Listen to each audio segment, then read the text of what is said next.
Morning to all of you.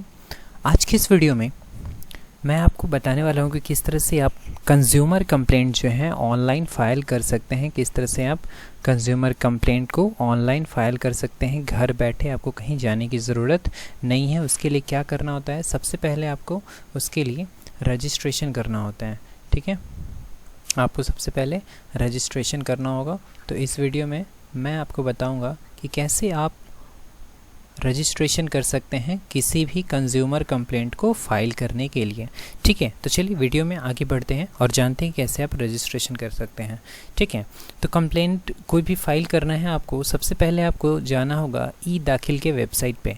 ठीक है, ई-दाखिल के वेबसाइट को एक्सेस करना होगा। यहाँ से आप जो है edakhil.co.in पे आप जाके जो है जो ऑनलाइन कंज्यूमर कंप्लेंट जो है इसका फाइलिंग आप कर सकते हैं। ठीक है, चलिए इसके लिए आपको कहीं किसी फिज़िकल कोर्ट जाने की ज़रूरत नहीं है। ठीक है, तो अगर आप रजिस्टर्ड यूज़र नहीं हैं तो क्या करें, सबसे पहले यही सवाल उठता है कि आप रजिस्टर्ड यूज़र हैं या नहीं। ठीक है, तो अगर आप रजिस्टर्ड यूज़र नहीं हैं तो आपको, मैंने जैसे कि पहले बताया, www.edakhil.nic.in, जी हाँ, यहाँ जो सामने लिखा हुआ है edakhil.nic.in पे आप जैसे ही वेबसाइट पे जाकर एंटर करते हैं, ठीक है, तो आप जो है जो गवर्नमेंट का वेबसाइट है ई-दाखिल का, उसमें एक्सेस करेंगे और वहाँ पे इंटर वेबसाइट का ऑप्शन होगा। आप इंटर वेबसाइट पे क्लिक करके अंदर एंटर हो सकते हैं। ठीक है, तो जी हाँ, हम लोग रजिस्ट्रेशन के लिए जानेंगे और हम लोग को जानने से पहले नोट रखना है, किन किन बातों को याद रखना है वो ध्यान से देखिए। नंबर 1, फाइल करने से पहले, किसी भी कंप्लेंट को फाइल करने से पहले आपके पास एक वैलिड ईमेल आईडी होना चाहिए। ठीक है, आपका एक ईमेल आईडी होना बहुत ज़रूरी है, ईमेल आईडी होना चाहिए। ठीक है, उसके बाद आप जो भी आप प्रूफ रखे हैं, आप आईडी प्रूफ, ठीक है, आईडी प्रूफ में आप कुछ भी दे सकते हैं, वोटर आईडी दे सकते हैं, पैन कार्ड दे सकते हैं, पासपोर्ट दे सकते हैं, राशन कार्ड, या फिर AAY या BPL या ड्राइविंग लाइसेंस, किसी का भी आप सॉफ्ट कॉपी अपने सिस्टम में रख लें। ठीक है, और याद रखना है कि सॉफ्ट कॉपी जो होगा वो PDF में होना चाहिए। ठीक है, document format should be PDF only, PDF में आपको रखना होगा स्कैन करके। ठीक है, तो ये 3 चीज़ आपको ध्यान देना है। और इसके साथ साथ आप वोटर आईडी है तो वोटर आईडी का नंबर भी नोट कर ले, पैन कार्ड का नंबर, पासपोर्ट नंबर, ये नोट करके रख लें किसी एक चीज़ का।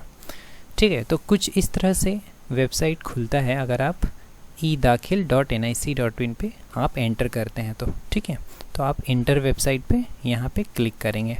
जैसे आप इंटर वेबसाइट पे आएंगे, ठीक है, तो consumer The next page is e-dakhil application's home page with a menu bar on top wherein complainant advocate section menu is listed. Comment में लोग पूछते हैं कि एडवोकेट करेंगे या फिर दिखाता हूँ मैं आपको, एडवोकेट कर सकते हैं या फिर कोई पार्टी इन पर्सन भी कर सकता है। ठीक है, तो जी हाँ, कोई कंप्लेनेंट है तो कंप्लेनेंट खुद वो कर सकता है। ठीक है, आपको एडवोकेट का आप हेल्प ले भी सकते हैं, आप बिना एडवोकेट के भी फाइलिंग कर सकते हैं। ठीक है, इसमें घबराने वाली बात नहीं है।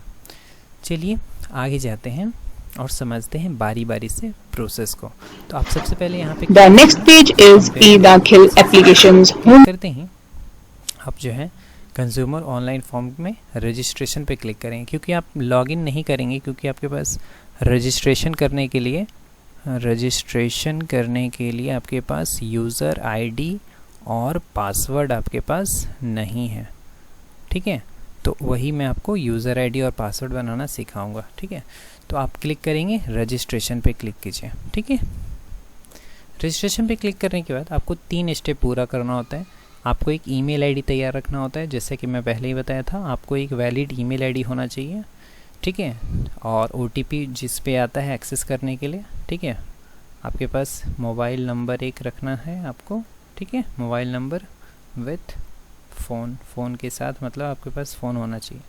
ठीक है, तब आप 3rd स्टेप में आप अपने अकाउंट को एक्टिवेट करेंगे। जी हाँ, एक्टिवेट जो किया जाता है वो मेल आईडी से, ईमेल पे लिंक आता है, ईमेल आईडी से आप एक्टिवेट कर सकते हैं। तो चलिए बारी बारी जानते हैं कि कैसे आप रजिस्ट्रेशन करेंगे। तो जैसे आप एंटर करते हैं वेबसाइट के अंदर, आपको सबसे पहले अपना यहाँ पे ईमेल आईडी यहाँ पे दिया हुआ है, आप अपना ईमेल आईडी लिखेंगे यहाँ पे। जैसे कि मैंने लिखा mohan prakash@gmail.com, ठीक है, मैंने बनाया। पासवर्ड एक मैं बनाऊंगा अपना यहाँ पे, ठीक है, पासवर्ड जो भी है मैं एक पासवर्ड बनाऊंगा। और हाँ, पासवर्ड बनाते समय आपको कम से कम 7 डिजिट का पासवर्ड बनाना है, ठीक है। पासवर्ड 7 डिजिट का होना चाहिए, जिसमें आप स्टार सिंबल माइनस प्लस जो भी है आप इसका यूज़ करेंगे, ठीक है। इसके अलावा आपको एक नंबर का भी यूज़ करना है, जैसे कि 1 2 3 4 5 6 7 कुछ भी नंबर यूज़ करेंगे। उसके बाद कैपिटल लेटर का यूज़ करेंगे, ठीक है। उसके बाद आप स्मॉल लेटर का भी आपको यूज़ करना है पासवर्ड बनाते समय। जैसे कि एग्जांपल के लिए मैंने एक पासवर्ड बनाया, स्टार M कैपिटल है OHAN@124, ठीक है, मैंने एक पासवर्ड जनरेट किया मान लीजिए, ठीक है। तो अगर आप, मैं इरेज कर दे रहा हूँ, ठीक है, ताकि आपको समझने में कोई दिक्कत ना हो, ठीक है। तो आपने मान लिया कि एक पासवर्ड जनरेट किया, यहाँ पे आपने एक पासवर्ड बनाया। सबसे पहले पासवर्ड बनाने के बाद आप जो है क्लिक करेंगे कन्फर्म पासवर्ड पे, ठीक है। पासवर्ड आपने इंटर किया, आप कन्फर्म पासवर्ड पे रिपीट कीजिए वही पासवर्ड, और यहाँ पे आप अपना 10 डिजिट का मोबाइल नंबर यहाँ पे इंटर करेंगे, ठीक है। Mobile number step by step करें, घबराने की बात नहीं है। उसके बाद आप पर्सनल इन्फॉर्मेशन, जी हाँ, आप कंप्लेनेंट हैं, आप अपना पर्सनल इन्फॉर्मेशन यहाँ पे एंटर करें, ठीक है। पर्सनल इन्फॉर्मेशन आपका होना चाहिए, या फिर कोई एडवोकेट है तो वो एडवोकेट अपना पर्सनल इन्फॉर्मेशन यहाँ पे लिखेंगे। अपना नाम पूरा, जो भी आपका नाम है, फुल नेम लिखें यहाँ पे, right your full name here, ठीक है। लिखने के बाद अपना फादर्स नेम जो है यहाँ पे फादर नेम इंटर करें। फादर नेम इंटर करने के बाद आपको यहाँ पे डेट ऑफ बर्थ देना होता है। डेट ऑफ बर्थ का फॉर्मेट होगा इस टाइप से, कुछ 1306 इस टाइप से, ठीक है। आपको डेट ऑफ बर्थ लिखना है हाइफन देके।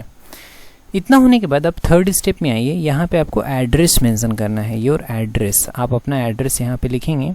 एड्रेस के बाद आप यहाँ पे स्टेट लिखेंगे। स्टेट लिखने के बाद आप डिस्ट्रिक्ट लिखेंगे, सेलेक्ट करेंगे। फिर उसके बाद पिन कोड जो भी है आपका, यहाँ पे आप पिन कोड मेंशन करेंगे, ठीक है। पिन कोड मेंशन होने के बाद आप राइट साइड में आइएगा, तो यहाँ पे आपको दिखेगा आईडी प्रूफ। तो आप इस रेडियो बटन को क्लिक कीजिए, इसको बोलते हैं रेडियो बटन। ये इसको क्लिक करती हैं, आपको ऑप्शन मिल जाता है बहुत सारा, ठीक है। यहाँ पे देखिए जैसे कि ऑप्शन लिखा हुआ है, ठीक है। Voter ID, PAN card, passport, ration card, जी हाँ, इसमें आधार कार्ड नहीं है, ठीक है। तो आप इसमें से कोई भी, ठीक है, वोटर आईडी, पैन कार्ड पहले से स्कैन करके रखना होगा, मैंने आपको पहले ही बताया, ठीक है। सॉफ्ट कॉपी इसको आपको रखना होगा, ठीक है। सॉफ्ट कॉपी इसका रखना होगा। सॉफ्ट कॉपी जो होना चाहिए वो पीडीएफ में होना चाहिए, जी हाँ, ध्यान दीजिए। अगर आपके पास जेपीजी के फॉर्मेट में फ़ोटो खींचा हुआ है तो उसको आप कन्वर्ट कर लीजिए पीडीएफ में। पीडीएफ में कन्वर्ट करने के बाद ही आप जो है इसको अपलोड कर पाएंगे। तो मान लिया कि मैंने यहाँ पे वोटर आईडी चुना, मैंने क्लिक किया, फिर वोटर आईडी का नंबर जो भी है मैं यहाँ पे लिखूँगा। टाइप करना होगा यहाँ पे वोटर आईडी का नंबर। अगर आप लेते हैं ड्राइविंग लाइसेंस तो ड्राइविंग लाइसेंस का नंबर टाइप कीजिए। इतना करने के बाद जो है आप यहाँ पे चूज़ ऑप्शन में जाएंगे और आपका फाइल जहाँ भी है, मीन्स जहाँ भी आपने आईडी प्रूफ रखा है, जहाँ भी आपने आईडी प्रूफ रखा है वहाँ से एक्सेस कर लें और इसको अपलोड बटन पे क्लिक करें। पहले चूज़ करने के बाद अपलोड पे क्लिक करें, ठीक है। बाय द वे आपने गलत फ़ोटो चुन लिया है तो आप कैंसिल भी कर सकते हैं, ठीक है। फिर से आपको अपलोड करना होगा यहाँ पे चूज़ करके, ठीक है। इतना हो जाते हैं आप इस बटन को, रिफ्रेश कैप्चा को ज़रूर क्लिक कर लें, ठीक है। कई बार होता है कैप्चा ओल्ड हो जाता है, पुराना हो जाता है, तो ये नहीं ले पाता है, तो आप इसको रिफ्रेश कर लें। रिफ्रेश करने के बाद आपको एक नया कैप्चा मिलेगा, कुछ भी जो मिले। मान लिया कि आपको यही कैप्चा मिला, तो आप जिस फॉर्मेट में लिखा हुआ है यहाँ उसी तरह से आपको यहाँ पे लिखना होगा, नहीं तो ये काम नहीं करता है। लिखने के बाद आप यहाँ पे सबमिट बटन पे क्लिक करें। एक बार सबमिट बटन पे क्लिक करने से पहले एक बार ध्यान से अपना ईमेल आईडी, नंबर जो भी आपने मोबाइल नंबर दिया और ईमेल आईडी, इसको ज़रूर ध्यान दें। एड्रेस और आईडी प्रूफ को एक बार ध्यान दे दें, ठीक है। और जो अपना डेट ऑफ बर्थ होना चाहिए वो डॉक्यूमेंट से मैच करना चाहिए, भी ध्यान देंगे, ठीक है। इतना कुछ होने के बाद जो है आप सबमिट बटन पे फाइनली सबमिट पे क्लिक कर सकते हैं, ठीक है। चलिए अगले बार जानते हैं कि क्लिक करने के बाद क्या होता है। क्लिक करने के बाद आपको आपका जो मोबाइल नंबर आपने जो दिया है उस पर आपको OTP मिलता है। OTP मतलब वन टाइम पासवर्ड, ठीक है। वन टाइम पासवर्ड मतलब आप इसको एक ही बार यूज़ कर सकते हैं, ये लॉगिन करने वाला पासवर्ड नहीं है, ये सिर्फ वन टाइम पासवर्ड है, एक बार यूज़ करेंगे, ठीक है। तो ये आपको OTP मिलता है। आप OTP को फिल कहाँ करेंगे वो मैं आपको बताता हूँ। पहले ये जानिए OTP जो है वो 15 मिनट के लिए ही वैलिड है, इसलिए सबमिट बटन पे क्लिक करते ही आपको ये पेज कुछ इस तरह से आएगा आपके सामने, ठीक है। तो यहाँ पे आप क्या करेंगे, जो आपने ईमेल आईडी लिखा था यहाँ पे आप ईमेल आईडी फिर से टाइप कीजिए जो आपने ईमेल आईडी दिया था, ठीक है। OTP जो आपके मोबाइल फ़ोन में आ चुका है 4524 समथिंग, कुछ भी आ सकता है। यहाँ पे OTP फिल करें। OTP करने के बाद फॉरगेट पे ना क्लिक करें, यहाँ आपको नहीं क्लिक करना, आपको कंटिन्यू पे क्लिक करना है, ठीक है। इस पर क्लिक करके आप अगले पेज में एंटर करेंगे। अगला पेज जो होता है वहाँ पे देखिए, यहाँ पे तो आपका नंबर वेरीफाइड हो ही गया, OTP से नंबर वेरीफाइड हो गया मोबाइल नंबर। अब आपका ईमेल आईडी जो आपने यहाँ भरा है उसको वेरिफिकेशन के लिए आपको मेल पे आपके जो मेल आईडी है, ठीक है, आप मेल आईडी को एक्सेस करें। आपका मेल याहू पे है तो याहू, जीमेल पे है तो जीमेल, ठीक है, रेडिफ मेल पे है तो रेडिफ मेल पे, या फिर हॉटमेल है तो इस पे, ठीक है। आपका जो भी आप डोमेन यूज़ करते हैं, ठीक है, एक्सेस करने के लिए आप अपना मेल आईडी ओपन करें। मेल आईडी पे आपको यहाँ पे आपको लॉगिन आईडी आपका नज़र आ रहा होगा, ठीक है। आप इसको क्लिक करके एक्टिवेट कर लें, ठीक है। ये आपने एक्टिवेट कर लिया तो जैसे आप एक्टिवेट करेंगे आपको मैसेज मिलेगा user ID verified, user activated. आपने एक्टिवेट कर लिया है, आपको एक मैसेज मिल जाता है। तो आज की इस वीडियो में इतना ही। आपने सीखा कि किस तरह से आप जो है रजिस्ट्रेशन प्रोसेस करते हैं, ठीक है, रजिस्ट्रेशन प्रोसेस फॉर e-दाखिल, ठीक है। अगर आपको वीडियो पसंद आया हो तो प्लीज़ लाइक करें, शेयर करें, ठीक है, और कमेंट करें और हमें बताएं कि कैसा आपको वीडियो लगा। और हाँ, आप ज़रूर इस सर्कल को यहाँ पे ज़रूर क्लिक करें सब्सक्राइब बटन पे और सब्सक्राइब करके हमें सपोर्ट करें। धन्यवाद। जय Hind. Have a nice day.